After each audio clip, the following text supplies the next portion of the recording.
Sholape is not new to most of you on the call, but in case you are meeting for Sholape for the first time, Sholape is the head of GRC and is a data protection officer with 7up Bowling Company and famously known for the GRC Afrique, right?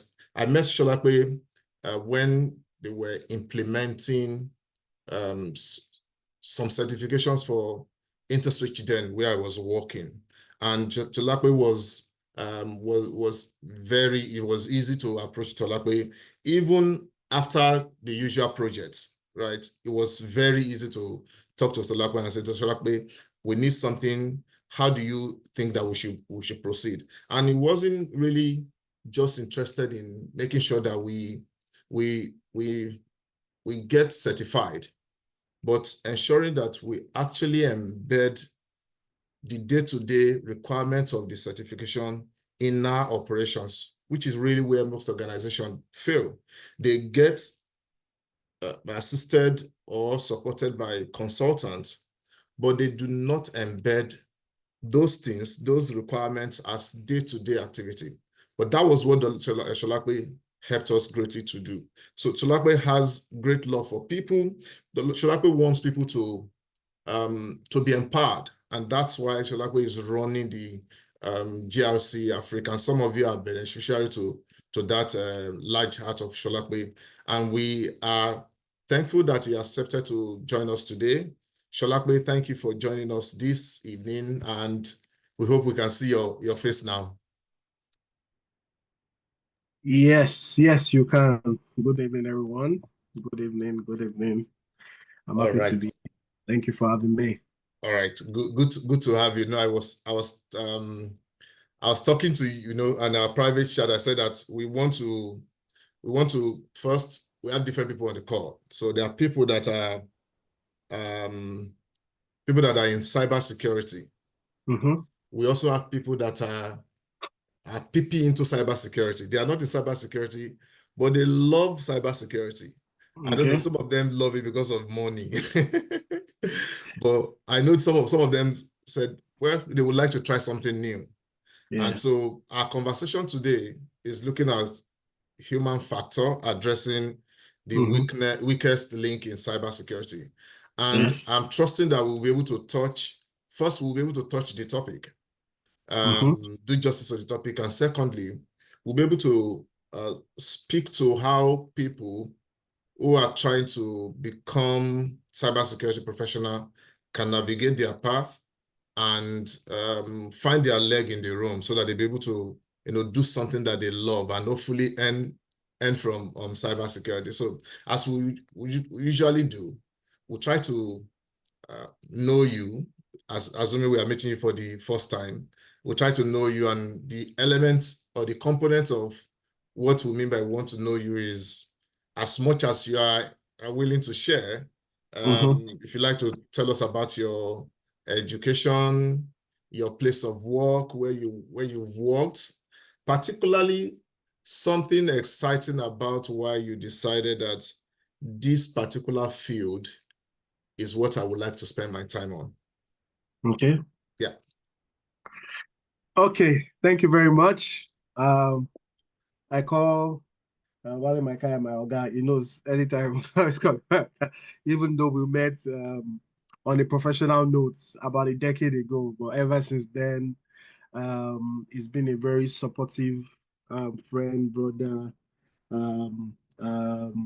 someone that I can always go to, when I have, need a reasoning, but I know a lot of times we've had to, share ideas and rub off each other. So thank you very much for what you are doing with the Cybersecurity Mentoring Group. It's very noble. It's very commendable. Thank you very much. There's not a lot like this out there, and the fact that you're taking your time and the fact that you're also, publishing a lot of what you call specific interest areas where people can go to, whereby when they're about to sort of launch their career in this industry and sort of to know where to start from. with your research. I know you love research a lot. You have a mathematics background, so that speaks to statistics. I know you're a stats guy, so there, yeah. So I'm not surprised that you're sort of we are rolling out some of all of these publications. It's what we really love to do. So enough about that. Thank you very much once again, and good to see everyone on the call. I know a few names on here. Thank you for joining. All right. So we'll just go straight into it. So I was asked to make a quick introduction. I'll just try to summarize um, my life, sort of professional life, in few minutes. So I studied. My first degree was in information technology. All right. I had a BTech in information technology. After which I started my career in telecoms, right? Not so much of a technical area, telecoms background where we sort of, helping. That was the time whereby the launch of the GSM era in Nigeria, that's the telephony, mobile telephony era, where sort of helped with data validation and all of that. That was sort of the beginning of my career. I did that for a bit and then moved into an indigenous consulting firm where I sort of cut my teeth as a professional consultant. I was there for about 8.5, almost 9 years, where I sort of moved through the ranks up until the head of the IT, the process consulting team, the process consulting department, where I was responsible for implementation, audit, training of organizations and professionals across sub-Saharan Africa. And in that space of time, I was privileged to have trained over 600 professionals across several African countries. So I had done with my team projects in Nigeria, in Rwanda, in Kenya, Congo, Ghana, what else? Gambia, just to name a few, where we're responsible for governance risk and compliance for all of these selected organizations, either by training, audit, implementation of best practice standards, or just doing a sort of a gap analysis to see their level of maturity, looking at the capability maturity model, whereby it's important that for every organization, we take them on a case by case basis to know where they are and then make recommendations, take them to the next level. So yeah, did that for about a bit, and then sort of I got bored of the consulting industry, then moved to telecoms. So after 9 years in consulting, went into telecoms, did that for a bit, worked with sort of the largest telecoms mast provider in sub-Saharan Africa and the Middle East. I was managing the third-party risk assessment, third-party risk sort of. I did that for a bit as well, and then moved to FMCG, where also I'm the head of IT governance risk and compliance, and also double as the data protection officer of the um, multinational FMCG presently. Okay. And on the side as well, because of course, all of this consulting experience I've built over the years can't go to waste. So on the side, just when I have the time, I sort of also provide some advisory services to organizations across Africa around cybersecurity, risk management, data protection, business continuity, just to sort of support them when I can, just on the side, just to sort of, help them sort of grow their maturity for some of these organizations, because it's really my dream, when I tell people that, Africans will fix Africa, right? And what am I saying? I'm saying that we are the ones that sort of want to mature our processes. And what does that mean? We even look around the room, around Africa, I asked the question, how many African businesses can you call that have outlived 3, 4 generations?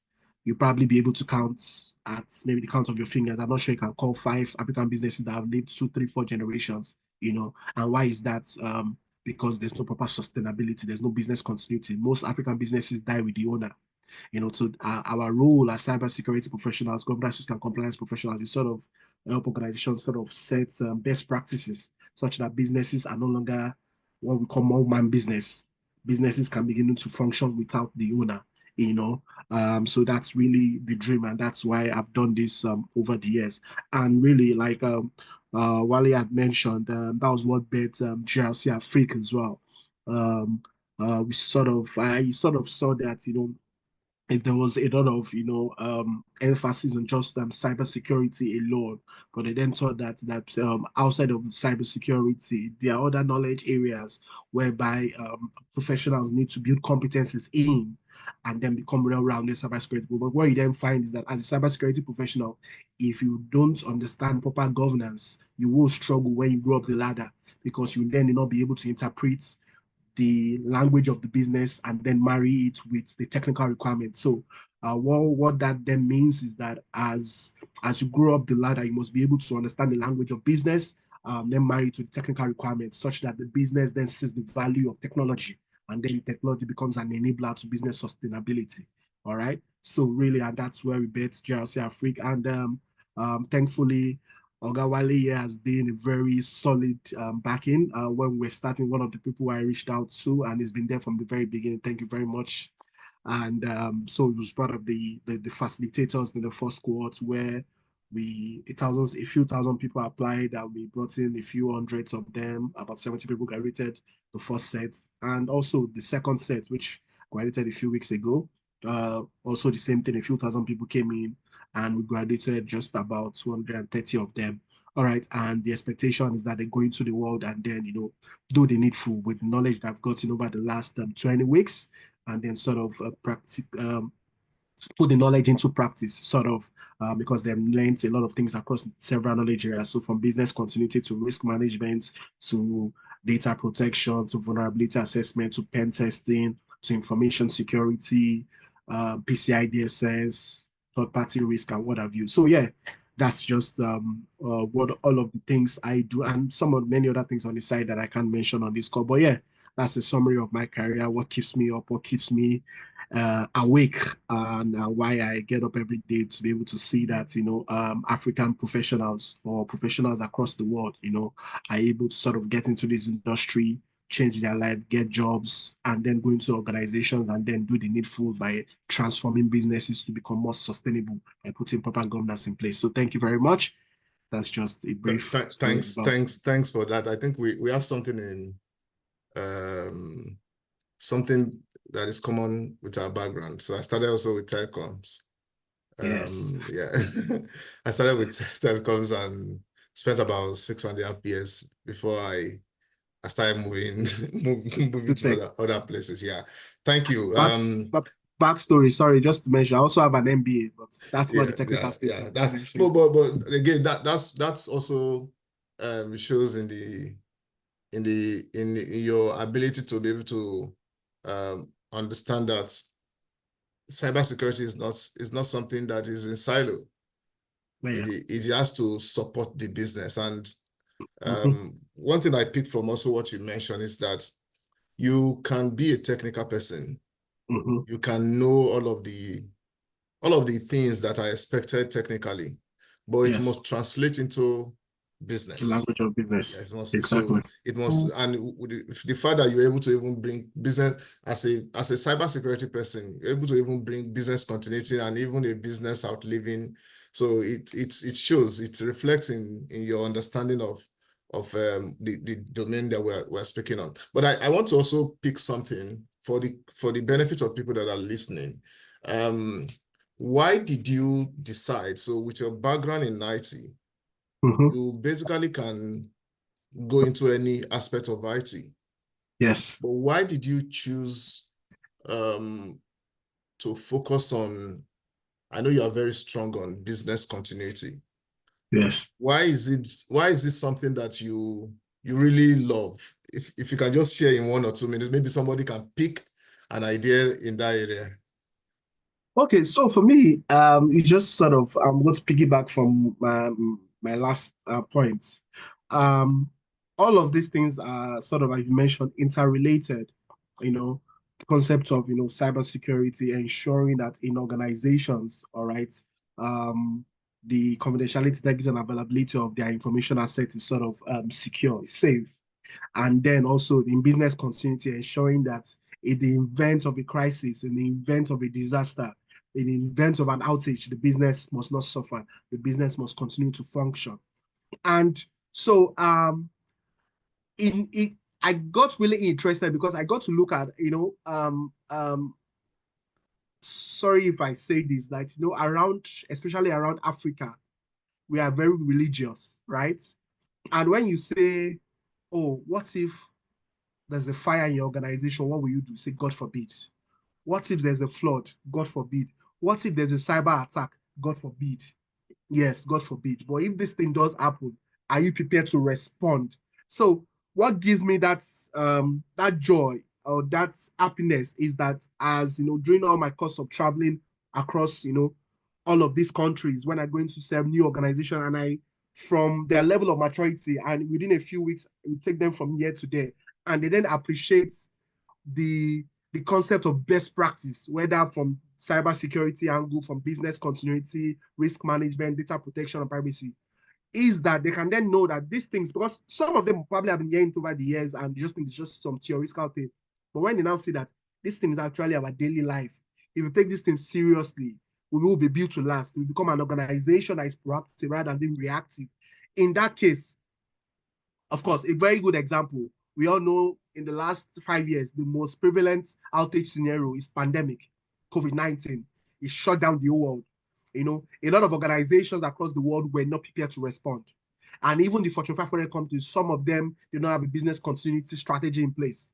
Or if they had a business continuity strategy in place, they didn't cater for pandemic as one of the outage scenarios. And at the time, I was, I won't say stuck. I was in Accra at the time. I was doing some consulting assignments sometimes in 2020, just the first quarter, January, February. And just before the lockdown, um, in March, there was this publication from the Central Bank of Ghana that all the banks in Ghana should submit a pandemic response plan.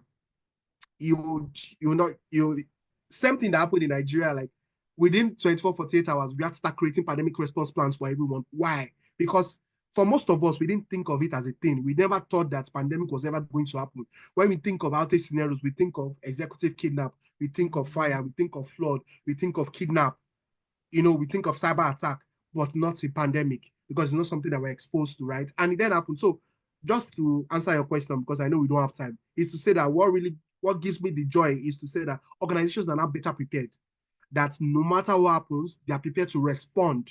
They are prepared to continue to do business. Yes, we know that business might suffer a bit, but you must not stop business no matter what happens. Nothing should shake it to the extent that your organization completely shuts down. Yes, operations might reduce, productivity might reduce, but business continuing preaches that we have planned for everything. The business will continue. So in that case, so when top management then appreciates the value of this, it then cascades down. Everybody then works with mindset that we are proactive. Nothing can take us out. Nothing can make us unavailable. We have promised our customers that are going to be available 24/7. So we have to put XYZ strategy in place. And that strategy is not just on paper. We have tested them and then is in practice. So all of these things just, sort of makes me enjoy the fact that organizations then beginning to see value rather than being a theoretical concept, so a practical something that it affects our daily lives. Thank you very much. I love what you said there. I tell people that God forbid is not a business continuity strategy. Well, technically it is. Doing nothing is a strategy. Well, because the people that it happened to, they probably didn't do anything, and it is not like God is trying to punish them. So exactly. You need to do what you are supposed to do so that you at least know that you have done your best. But not doing anything is not a sustainable approach to the CIA. And I like the fact that you have decided to major in the A amongst the CIA. So please go do your PhD in business continuity. All right, getting to the conversation of today. We hear this thing a lot, the human factor. And in fact, they will say, that the human factor or humans are the weakest link. What exactly, if you are to summarize or introduce us to this conversation, what exactly is a human factor in cybersecurity before we then go into the weaknesses in the human factor? Okay, thank you very much for that question.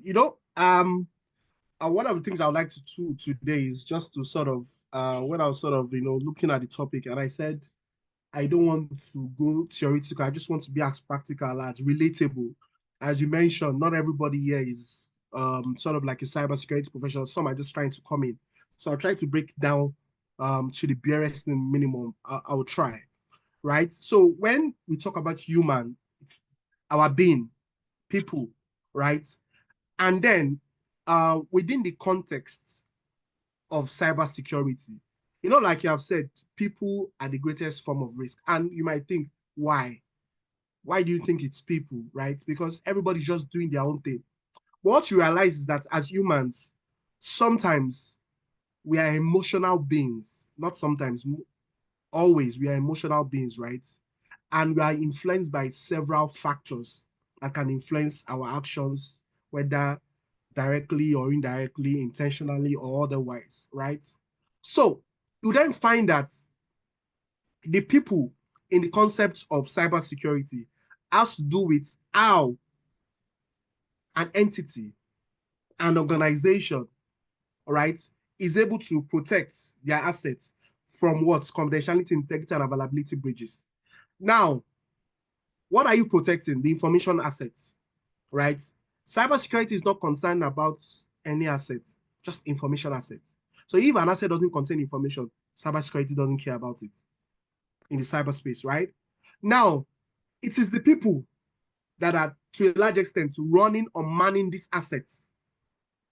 Now, you then find that no matter the amount of technology being spent, thousands of dollars, millions of dollars spent on technology, there's still the people factor. And that people factor could mean many things. Number one, you could find a situation whereby somebody is negatively influenced. That means it's an insider trait. And what does that mean?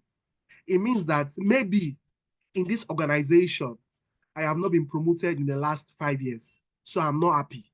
And I am a privileged user, right? I'm an administrative staff. I decide to what? Do something that is unethical. Sometimes I might not even be an insider threat. I might just be somebody that is careless. Negligence. All right. So you have people that are just working, but they are very, very negligent. They don't pay attention to details. They don't apply the necessary controls. In that case, it's also a problem. Right. You also then have people that within the sphere of their existence, they can be easily influenced. So what does that mean? If somebody says, Sholapo, so how much do you earn? Say, oh, I earn 100,000 there. What if I give you your annual salary and you just share your source code with me? And Sholapo thinks, these guys are not even paying me well anyway. I'm not been promoted in the last 5 years. In that case, you know what they say that everybody has a price. It shouldn't be, but in that case, in local parlance, they triggered your release clause. People that watch football knows what that means, and you decide to do otherwise. Do you understand? It's not right, but in that case, you didn't have the intention, but somebody somewhere. So let me just, because of our time, I'll just summarize it to say that people by themselves, right, are vulnerabilities, but it's not a bad thing.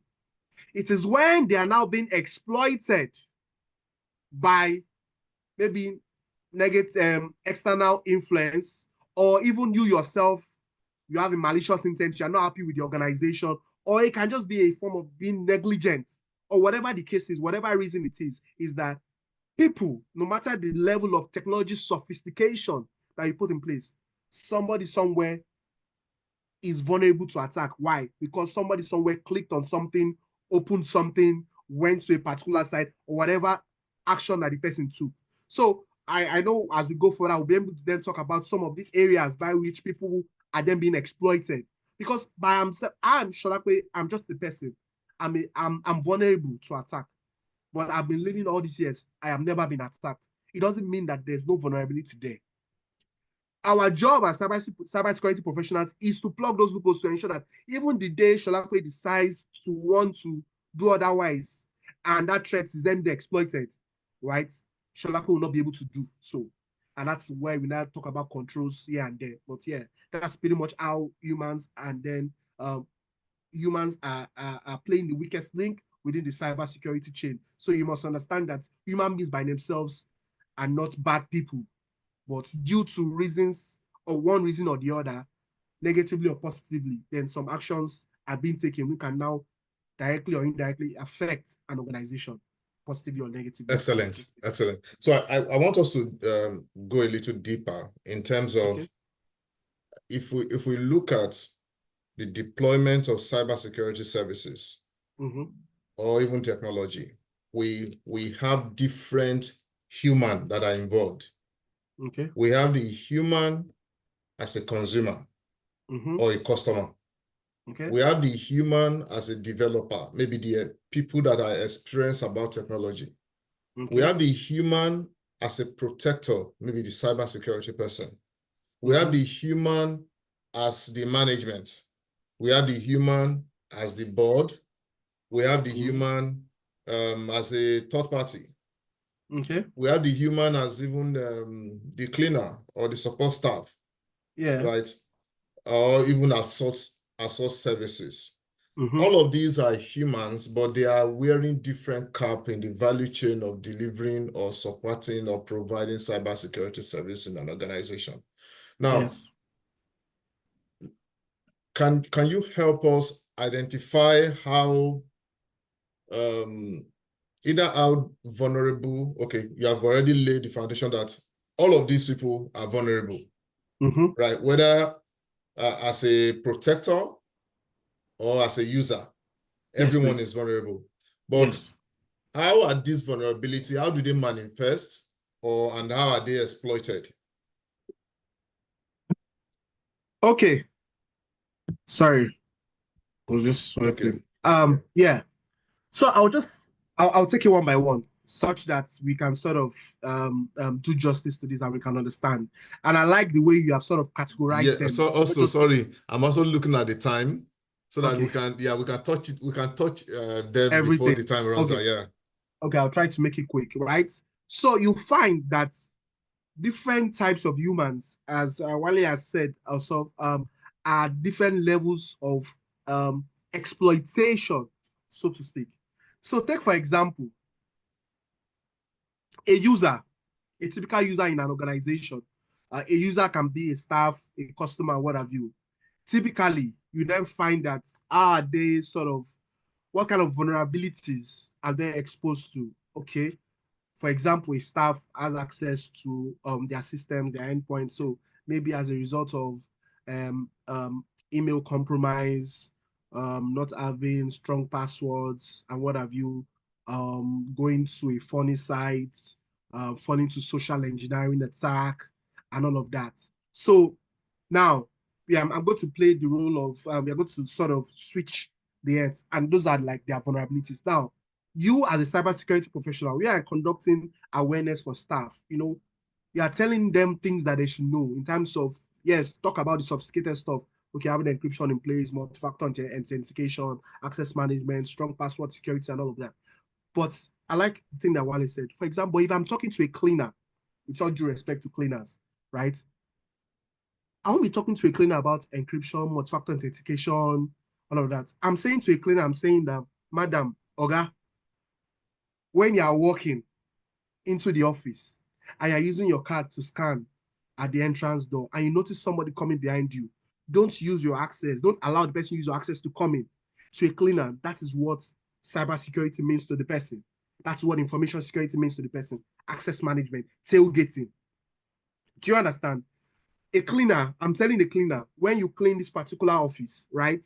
And then you are done, you see some sensitive information that nobody's using anymore. Rather than just throwing them in the bin, you shred them. That's what cybersecurity, information security means to a cleaner, because they are the ones that clean the office. They have access to some of this confidential information. They are able to do the needful with them. Okay. So what am I trying to say? That as cybersecurity professionals, to avoid putting everybody in one bucket, we must sort of categorize different types of users, of people, right? And then tailor what it is that they're exposed to and how to then address all of these things. But because of our time, I'll just quickly summarize. Talking about third-party risk, for example, we know that our vendors, especially our critical vendors, directly or indirectly, have access to our data, especially the critical ones, right? Then you then ask the question, maybe by through API integration or even physical access, maintenance, for whatever reason. At their own organizational end, what kind of controls are they put in place? Do they have negatively influenced staff? Maybe the staff that are sending to your organization to work on your system is the guy that has not been promoted in the last 10 years. The guy is disgruntled. The guy is working for a competitor. He has been, he's an insider threat. Do you understand? So you cannot put everybody in the same bucket. That's what we're trying to say. For executives, management, more often than not, what do they fall prey to? Business email compromise. Because they're the ones that deal with all the billions and all the, millions and all of that, exchange a lot of sensitive, confidential information. And the bad guy is looking at, I want to get into the CFO's email. I want to get into the CEO's email. So for them, they must understand that their email is their biggest asset. It must not be compromised because that is where they can be sort of, breached. So what am I trying to say is that you must begin to compartmentalize all of these users and put everybody. So for cybersecurity professionals here, it's just for you to know that awareness is not just one thing, everybody together. You must know the audience and what you are telling them. What you are telling a cleaner is different from what you are telling the staff. What you are telling the staff is different from what you are telling your board. What you are telling your board is different from what you are telling your third parties. What you are telling your third parties is different from what you are telling your drivers. Dropping is a thing. When a guy is on a call, you are listening to conversations, you must keep it confidential. So when we are saying humans, so there are different forms and different types based on their roles and responsibilities. So we must not put everybody in the same bucket. So different responsibilities require different types of language. You can even go as far as speaking the local language or in pidgin or whatever. The most important point is that you are driving home the message and you understand that the audience can understand what you're trying to say. If I'm speaking to a cleaner about multi-factor authentication, looking at me like, what are you talking about? But if I'm talking about tailgating, understands that, okay, nobody should use my access. So yeah, thank you very much. I think I'll just stop it at that. We can really go all the way, but because of our time, the summary is that understand that different types of individuals require different types of knowledge transfer, so to speak. Yeah. Thank you so much. So I think you mentioned executive, which are really what the bad guys target, and email seems to be rightly mentioned. They are the biggest biggest asset that those attackers will look at. So for each of these human beings that would help us enjoy cybersecurity service or enjoy even technology service. I just wanted to maybe speak to the type of controls. We identified the vulnerabilities that exist with each of them, the type of controls that we can use to address the links or the weaknesses in each of these humans. So for instance, the CEO, right, is vulnerable. The CEO, the board member, or the management, they are vulnerable to email compromise. Yes. Now, what do you think a cybersecurity professional can help do? Whether technical controls, whether management or administrative control, or whether whatever kind of control that you want to, whether physical control that you think that needs to be used to address each of these. So even third party, what kind of control can cybersecurity professional explore? What kind of control can they explore for cleaners? What kind of control should they be looking at? Even for themselves as cybersecurity professional, because sometimes we do not know that we also may be a vulnerability to the organization, right? What are those controls to address those weak links? Okay, thank you very much. Because of our time again, I'm just going to try to paraphrase. So let's take it one by one again. For example, for the executives, the the board members, the directors, at the highest level, the chiefs, the C level, like I said earlier, most often than not, business email compromise is sort of like their most prevalent exposure, risk, vulnerability, as the case may be, right? Now, there are several email security controls that an organization can sort of apply, put in place, all right, introduce. But I usually say the most important control is culture change, right? So you can spend money, because thankfully, the likes of the Microsoft, Google, once you buy their business solution, it comes with all of these controls anyway. Once you purchase and you pay for the license, but the point is, we can pay for all of these licenses and controls are perfect. We will have a control in place whereby for email there's sort of segregation, and there's sort of what we call for the different types of data classification, and all of that. You have a DLP in place, data loss prevention solution, such that even if you are sending out something confidential to flag, you have to alert admin before you can send that. All those controls are nice. I don't want to talk about those technical controls.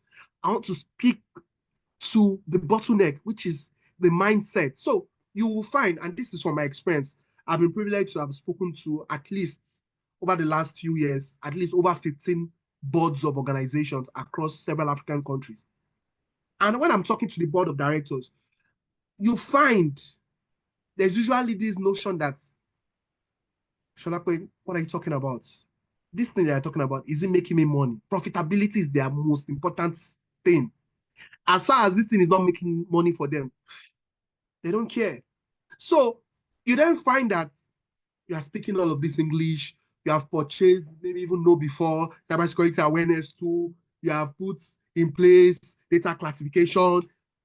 All of these things are nice. But if in their mind, they don't understand the exposure, the risk of just going to a particular site, a torrent site, for example, or clicking on a mail that they are not sure of the source, or of just, post what they are posting on social media, for example, because they are a target, whether they like it or not, say, oh, he's looking at me, nobody cares. I'm just posting about my vacation with my family. I'm just posting about my, but you don't know social engineering, right? So my point then is that, to answer your question, control, the mindset change.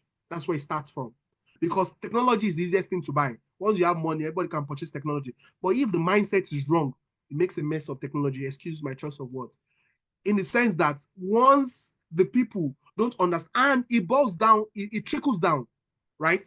What am I trying to say? Is a top-down approach. Once the board, the management understands the important, and I've seen very practical when I go to, like, I've been privileged to have visited at least almost 100 organizations, all right, across Africa. And one of the things I usually find is that once you have a management that understands the importance of cybersecurity, that understands best practice, maybe that has worked in maybe Fortune 500 companies, they understand that these things are not just ticking the box. It's not because our regulator said we should do it. That's why we're doing it. We are doing it because we are built to last. We want to become an organization that is sustainable. You then find that that mentality trickles down. Every other person in the organization falls in line. But when you find an organization whereby the only thing they're thinking about is dollars, pounds, naira, cedis, they just want to make money, profitability, nothing else matters to them. So it's a very hard sell. So you find that most of them just say, oh, our regulator said we should implement information security. We just want to tick the box. Oh, we're trying to sign a contract with MasterCard and Visa card. MasterCard said, go and implement PCI DSS before we can deal with you. That's why I want to do it. So I don't really care about this. They just give me certificates. So I'm trying to say, you can get the certificate, but if you don't do the job, you have just wasted money, because you must be able to see the impact in your daily operations. Something more. You cannot say you have implemented ISO 27000, for example, and nothing changes in your operations. You have implemented PCI DSS and you are still living the way you were living before. So what kind of controls have you put in place? You are just stick something on paper. So do you understand? So I'm trying not to go into each other because of our time. But what I'm just trying to say is that the most important control is the mind. Once you can get that right and you understand that this is the benefit of this, we're not just ticking the box, then every other technological control is just like a layer, and every other person falls in line. But once they don't understand the importance and they're just doing it because maybe we're trying to get a business or a regulator say we should do so, what you find is that they're just doing it, but they are the ones that see the greatest form of risk because they don't take things seriously. So when you're doing awareness, you're frustrated. When you're talking about sanitization, you're frustrated because you don't see the need. And just to sort of make a last point, sorry, I was once in an organization. This was, I digress. This was business continuity, by the way, and they were doing a fire drill. This was in Nigeria, what you call the top three banks. One of the top three banks. I won't call their name by asset base. And I know all those banks. They are in like a very high-story building, couple of floors. They were doing their fire drill, and on that day, their MD came down. Now, imagine a fire drill that the MD himself was part of it. Who are you as a staff to sit down in your office and say, oh, it's just a drill? So that's what I'm saying. In that case, anytime there's a drill, everybody will align because they understand that even the MD, the most senior person in the organization, respects this thing. But if you have an organization whereby they're doing a drill and everybody sits in there, all the executives sit in their offices, only the operational staffs come outside, then nobody's going to take it seriously. So my point is, technology is one thing. I can talk about all technology from now to tomorrow. But if in the mind, strategically, the top management don't understand the importance, then everything falls flat. Thank you very much. Wow, that point you made, right, in terms of culture, no, it's actually very strong. And so I'll share an experience. So I was looking at it was access management actually. And I saw that the MD and some other leaders in the organization had administrators privilege on the application. So I asked them that, why is the MD an administrator? They said, that's Oga. I was like, Oga, what does Oga has to do with this application? This application is for this purpose. Exactly. Even though you are the most senior person in the organization, does not mean you need the most senior rights. It is based on what you need to do. It's based on the work you need to perform. So you can actually be a manager, and that the right you need is just a view-only right. And you can be an analyst, and the right you need is an administrator. So ego can also be a problem. When people think that they are too big, that respect syndrome that makes us want to bend rules or bend how things should be done because of power distance, and that's also. And I like the fact that you mentioned the ability of the leaders to demonstrate that we are not just doing this. This is not just fire drill that, okay, you guys are doing the fire drill, you can go, I will join you guys later. If the head of the organization can come down for a fire drill, then you will ask yourself, who am I? So, and you will notice that even in meetings, when the MD or the most senior person is there and listening, every other person wants to also respond in that sense. So I think humans are the weakest links. Also, humans happen to also be the strongest link in cybersecurity, because if the culture is not there, people will find means to circumvent any process that you have put in place. Now, my last point is, I want you to, because I want to digress a little into your GRC, and particularly because you are addressing a weak link in cybersecurity as a case in point. I know there are other areas. Now, you developed a program to help people, particularly the people that will be protecting. So we have people that are using, we have people that are developing, but you are more like raising people that are protecting other people. Yes. Now, there are people that want to be a protector. They want to come into that space of I want to address the weakest links in cybersecurity. How do you think they can navigate their path into becoming a cybersecurity professional? Okay. I get this question a lot. For every time I get this question, if I had $1, maybe me and Elon Musk will be competing. So, but yeah, And anytime I'm asked this question, I usually ask, what is your reason for wanting to become a cybersecurity professional? And that question is very important for me.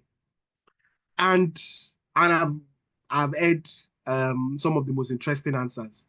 And one of the most interesting ones, like you said earlier, somebody says, "Oh, I just want to feed my family. I want to make money." Valid. It's a valid reason. Somebody says, "Oh, I've watched some, sci-fi movies, and I enjoy when they're just acting, and I want to be one of those bad guys." Interesting. Somebody says, "Oh, it's the raining thing. I'm just, I want to." My parents said, "Oh, you have to do what everybody's doing, so this is where it's making money now. I just want to be there." For whatever reason, that's really up to you. Well, back to your question. You really need to ask yourself, why are you here? And because your why will determine how far you will go in this. You heard when Wally said that we've been, we sort of built a relationship over the last decade. If it's something that you're just looking at to make money from, some are lucky. I've seen some very funny posts on social media where somebody creates a flyer, become a cybersecurity expert in 3 months, and start making thousands of dollars. I will never promise anybody that. So you can go to those people. Maybe they are magicians. They can open your brain, put everything, and voila, you're not an expert. But what I'll say is that you have to have the right motivation. If not, you'll fall by the wayside. Cybersecurity is an hydra. It's very, when you dig in, keeps opening up. You dig in, keeps opening up. So allow me to use the local language. Fit chop and finish. Because why there's no day at my level I can ever say, oh, 100% now, fully mature when it comes to cyber. There's nothing I don't know. No, because there's always a new threat. There's always a new vulnerability. There's always a new technological advancement. So you have to keep upskilling. So if not something that you enjoy, if not something that you find passion in, right? You might make money, but are you going to last on the long run? That's the first thing. Second point, so how do you come in? Very easy. There are several materials everywhere, and I know a lot of you are confused. You don't even know, where do I start from. That's why we like likes of Traffic. But even if you don't, not everybody can get into Traffic. We only speak maybe less than 200 people. So, and there are thousands of people that want to get. So that's not what I'm going to say. Just easily go on YouTube. YouTube is free. Once you have internet, right? Just type cybersecurity for dummies. That's a good place to start. Cybersecurity for dummies, cybersecurity for beginners. You will see several materials. I don't want to call some names so that I will not sort of endorse any particular person. But what I'm going to say is that go through that beginner stage, understand your concept, all the whole areas of cybersecurity, because whether you want to become a SOC professional, GRC, pen tester, risk manager, whatever field, get a basic understanding of everything, right? Then, the particular area that you now want to drill down in, look for a mentor, somebody that is sort of gotten to a very advanced level in that particular field. Maybe on LinkedIn, on Twitter, or whatever. DM them. Have like maybe 3, 4, 5 names or 10 names, if you may. DM them. And please don't go to somebody's DM on LinkedIn and say hello. I have hundreds of that. I'm not going to respond to you. I'm not saying you should DM me. I'm just saying for those that do that to me, I'm not going to respond. Write like the person reading what you are sending. We are all human, right? But let me read you. I've seen some messages that are like, this person sat down to compose this. Hello, my name is XYZ. I'm trying to get into XYZ, cybersecurity. This is what I have done. Don't come to me and say, oh, I want to get into cybersecurity. Where should I start from? I'm not going to answer you. It shows you are not serious. Tell me, I've done a Coursera course. I've gone to Adversarial. I've done XYZ. I've done CC, certified in cybersecurity course for Google. Show me that you have started somewhere. And I say, okay, based on what I've done, this is where I now want to sort of become an expert in. This is my area of special. Like doctors, when you go to school to become a medical doctor, you graduate as a GP, general practitioner. Then after then, you now say, you want to become a dentist, an optician, gynecologist. Same thing in cybersecurity. Have the foundational knowledge of everything, because it's going to help you as you go up the ladder. No, have a basic knowledge of everything. Then the area that you now want to drill down, have a mentor, somebody to hold your hand. And the reason why I'm stressing on the mentor is that there's a lot of misinformation out there. Even though you get lost, on Google alone, you can see thousands of materials. So where do you even start from? What do you read? So somebody that can guide you, put you on the right path, and then within a few months, a few years, get into the room. And if you can, get into mentorship programs like what Mr. Wally is doing, Cybersecurity Mentoring Group. That's a very good place to start. Dr. Riti has Cyberlac, Cyberic. If you're a lady, Cyber Girls. Just so there's a lot out there. Start from so try to get in. Like if you have to read and impress them, get in the room. What then happens is that this is another thing, guys. Please stop trying to network up. I see a lot of people trying to do that. For GRC Africa, I'll give you an example. We have maybe about 15 knowledge areas and different facilitators for each of the knowledge area. Everybody that is facilitating are people I've known from one time in my career or the other. None of them there is a stranger to me. And those are the people that have built relationships for over a decade. Whether I've worked with them, I've consulted for them, we've been partners, we've done stuff together. You heard when one of my guys said, we've worked together in his previous organization about a decade ago. And that's relationship. So and that's what a cohort does for you. You have peer-to-peer, someone that is trying to start like you. You guys start together. You know how, let me use local language, you can ginger yourself. So I say, okay, this month, want to do the ISC squared course. Let's start reading. Okay, where are you? I'm in chapter 3, I'm in chapter 4. Mentor yourself. So while you have an experienced person guiding you guys, you need peers that you guys can grow together. Because I cannot mentor everybody. Mr. Wally cannot mentor everybody. Dr. Reti cannot mentor everybody. But what you have is that once you have the right path, the right direction. So let me just round up so that because of our time. First of all, know what you want to do. Why are you here? Cybersecurity, you want to do it because you enjoy it, you have the passion for it, fantastic. And if it's money too, it's not a bad reason. Okay? Go and get the basic knowledge of everything. Like I said, you don't need to pay for everything on YouTube. Introduction to cybersecurity, cybersecurity for dummies. Get the basic understanding. Once you are done with that, they now say, okay, based on all of this basic understanding of all these knowledge areas, I feel like pen testing is my field. I want to become a build team, black team, blue, red team, whatever, right? I want to become a SOC analyst. Okay. I want to become a risk manager. I want to become a GRC professional. Then look for somebody that is already doing it in that field. Try to build a relationship with that person and let them guide you. Try to get into any of the quotes.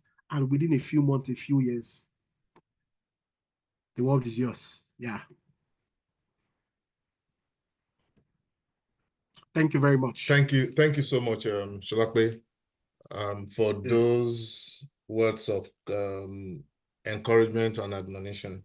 I would just, because of our time, I want to ask people listening, if you have any question, you can drop it in the chat, and I will be able to read it out to Sholape for his thoughts. But while we're waiting for question, so Sholape mentioned mentoring. Indeed, it's almost impossible for you to have one-on-one interaction with everybody because people are trying to even also survive.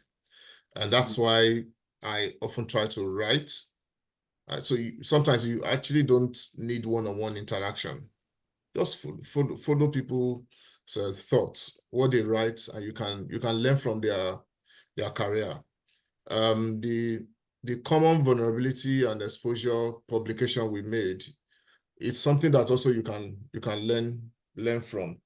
And so this week, let me just go to the other things I have on this. So this week, we're starting a cybersecurity, a CSMG weekly masterclass.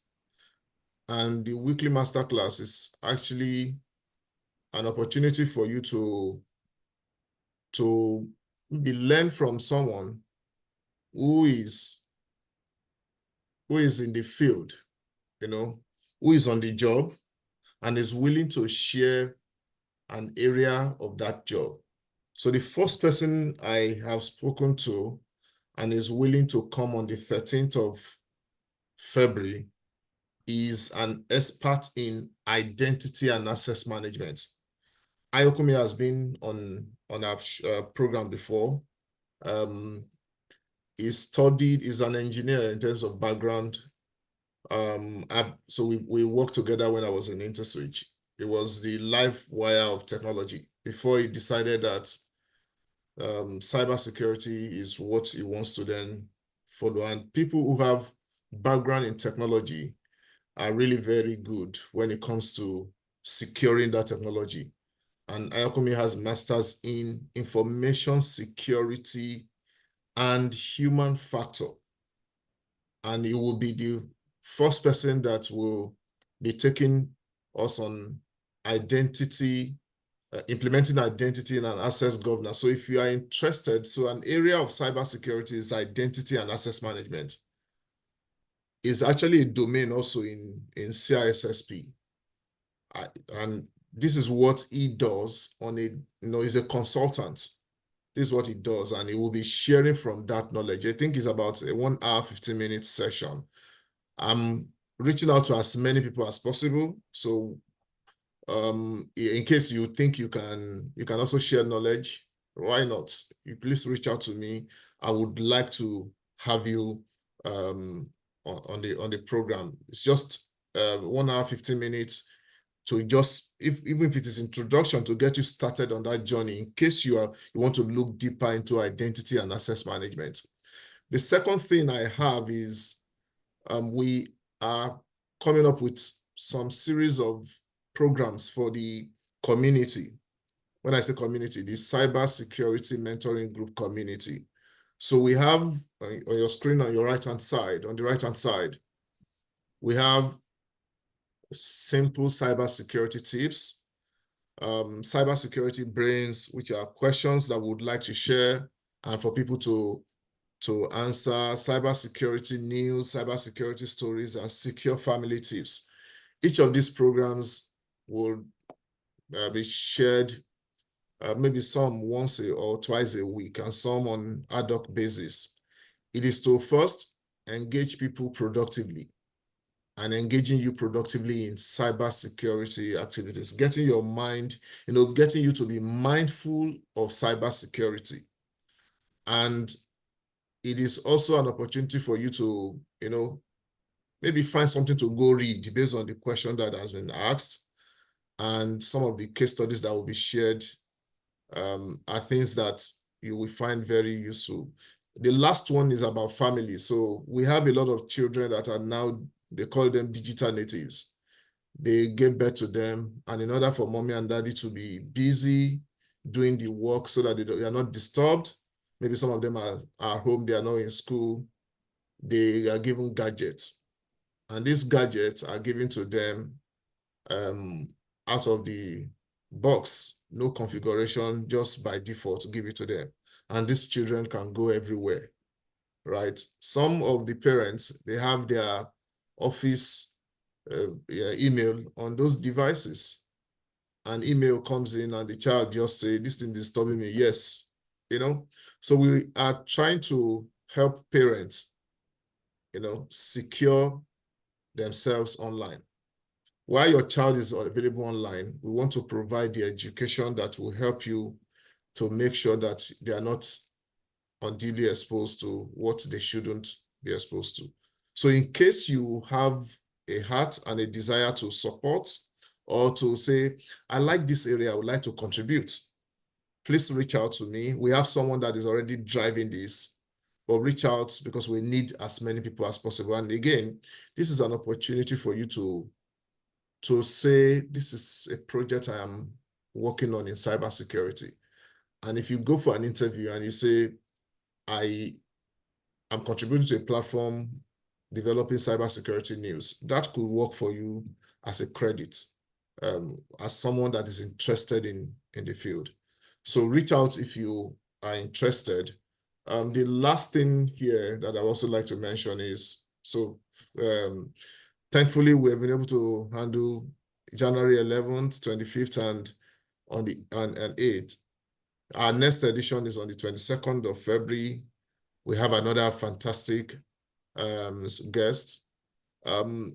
We engage a lot on YouTube, and we are growing. The community is now 670 members. We started just September last year. Is it September, October that I opened the group? So people are joining, and it is good for you to try and create some record for yourselves in terms of engagement. And there's a particular person, I probably won't want me to mention his name, but he shares his article every time. He shares, in fact, his article is one of the articles I look forward to on that page. And it is one way for you to create cybersecurity footprint for yourself. So that when somebody Google your name or go to LinkedIn, yours can pop up somehow because you are contributing. Try and avoid all those controversial areas. Develop your cybersecurity footprint. We have all of this on our LinkedIn page, enough materials on our LinkedIn page. And also we have our YouTube page, channel that you will find all of the videos that we have had so far. They are all uploaded there. And the video for the Cybersecurity Mentoring Group Masterclass also will also be uploaded there. Now, I think someone was asking a question.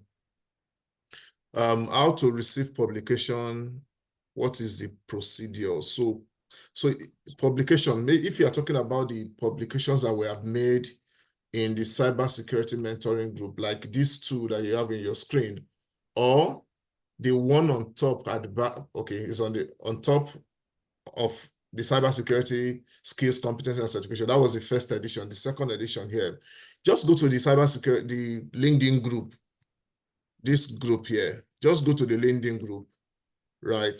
You will see, if I think it's now pinned, the cybersecurity skills, competencies, and certification is pinned on the page, so you can download the document. That's the question I have. Is there another question in the chat? Okay, there's another question. I read about your, so Sholape, someone is trying to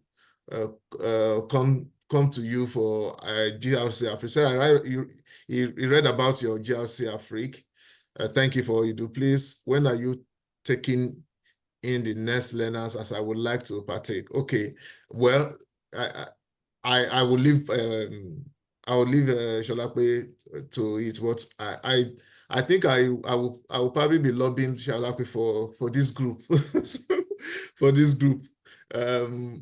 If you will give us the grace to have our members to be able to participate, but I know that Shalapi has a good heart for more of this. It takes a lot to organize that program. We discuss behind the scene, and I tell Shalapi that he has a very big heart to organize such a program, and it is free. But somebody is asking you a question. I don't know whether you want to respond to him. So I don't know. I don't know. This is not the place for it. But then, if I'm just to say something, please follow the social media channels, whether on LinkedIn and then on Twitter, when it's time for the new set to be announced. Yeah, thank you. Thank you. That was a very good way to land it. All right. There's a question. Thanks for the good work, Sholakbe. As someone trying to venture into cybersecurity, I am an ISC2 candidate already. I'm planning to bag my CC certification. Can you advise on the pathway to land a job in cybersecurity as entry level? Do you have any job interview questions you can share, or can you provide this mentorship too? So Sholakbe, let me This push is it to actually you. like five questions in one. Five in one. First of all, can you advise on the pathway to land a job in cybersecurity? First, I'm not sure where you are, if you're in Nigeria, in Canada, in the UK, different countries have different ways of landing jobs. If you are in Nigeria and you have certifications already in cybersecurity, you're trying to land an entry-level job, I might have something for you. Send me a message on LinkedIn if you are in Nigeria. Do you have, let me see, what else is there? Do you have any job interview questions you can share? Come on. I'm sorry, but if you're asking me this question, then I'm sorry to say it doesn't show seriousness. You can't be asking me interview questions. Google is yours. Just GPT, please go and do your research. Nobody's going to give you that. All right. I think the last question is about mentorship. Mentorship, like I said, right now, my hands are full. I have like over 100 people on my plate, even almost 200 people. So at this point, unfortunately, I can't take mentorships. Okay, the person is in the US, so it's you not. are in the US. I think that's easier actually. That's easier to it's easier once you to have get into the field. certifications. There are jobs everywhere. Now that even Trump is doing, your president is doing America first. So the country is opening up, and you guys have a lot of opportunities opening to you, and you are certified, like you said. So it shouldn't be a problem landing an entry lot. And so just all the job application portals, just bombard them. Yeah. There's this rule, like for every 1,000, you get five callbacks. So just because I have people come to me, I've been applying and everything, and I tell them, so in a day, how many applications do you send? Maybe 3, 4. They are not ready. At least every day, send like 100 applications. So in 1 month, if you have done like over 1,000, then at least you get 3, 4, so 5 callbacks. Yeah, that's about it. Thank you, Sholape. Thank you. Just to chip in also, in addition to what Sholape advised, is that you first need to take an inventory of your skill. I believe, Sheye, you may already have experience in an area, right? Take an inventory of that skills and see how you can transfer that skill to cybersecurity. And again, I think it's easier for you to even get into cybersecurity abroad than in Nigeria. In the US. Yeah, because it's a very mature market. Yeah. So if you chat me, I think we may be able to discuss. I'll just, so I can't do much in terms of maybe sitting down with you, but I can introduce you to some materials that you can go get yourself ready. For instance, the NICE framework that is used in the US, NICE, contains a lot of roles that you can mirror and then know which one you are going to read. Then register on job sites to be able to get entry level, right? Job sites. I think that's another point. And Sholape also said, apply as many as possible, but don't discount your experience because you already know something. You may be looking for entry level role, but you are not an entry level person. You have an experience, and it's that experience you need to find the cybersecurity domain that will leverage your experience so that you are not just so that your application can speak volume when somebody picks it up and read it. So you can chat later. I'm available on LinkedIn, and I'll be able to at least let me understand your story. Then we're be able to guide you on how you should go about it. I think we have come to the end of today's session. In summary, humans are, they are the weakest link, but also humans could be your strongest link, depending on how you're able to navigate it. Sholape mentioned that as cybersecurity professionals, don't always be about technical. Think about the culture. So sometimes you are not succeeding as a cybersecurity professional because you do not have the right culture in your organization, or you do not have the right person who is a voice of cybersecurity in your organization. If the leader is informed about cybersecurity and buys into cybersecurity, you are most likely going to succeed. So as a technical person, find somebody who can listen and who has the influence to change, to implement change in the organization.